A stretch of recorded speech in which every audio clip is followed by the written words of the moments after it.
Assalamu alaikum warahmatullahi wabarakatuh. Welcome back. Soo dhawaada mar kale.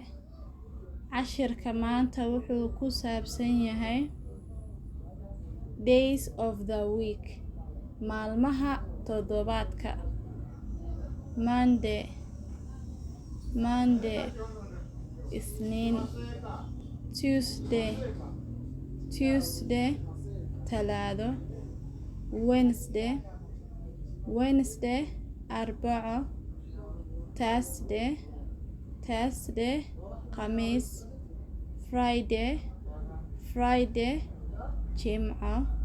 Saturday, Sabti.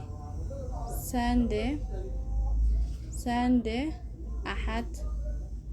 What is the day today? Maanta waa maalintee? Today is Monday. Maanta waa Isniin. I go to the market on Thursday.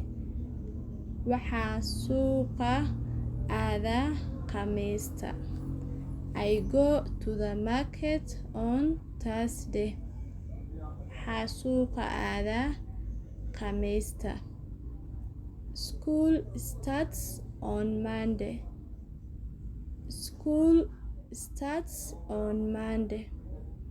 Schoolka wuxuu bilaabmaa Isniinta. We go to the mosque on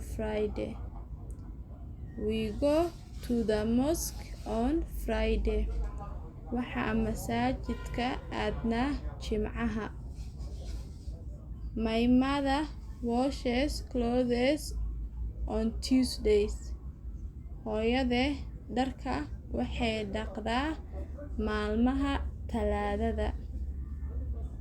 My mother washes clothes on Tuesdays. Hooyadey dharka waxay dhaqdaa maalmaha Talaadada. What do you do on weekends?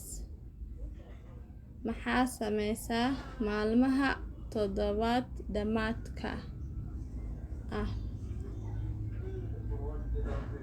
I watch TV on Saturdays. Sabtida waxaan daawadaa TV-ga.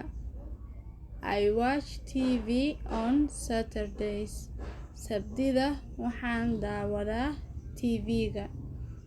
I go to the gym on Sundays.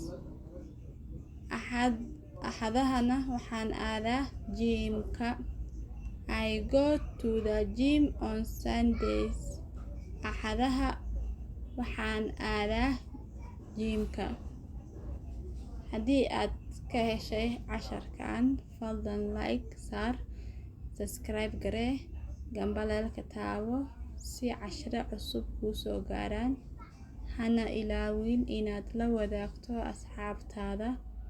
Waa inoo berito iyo cashir cusub.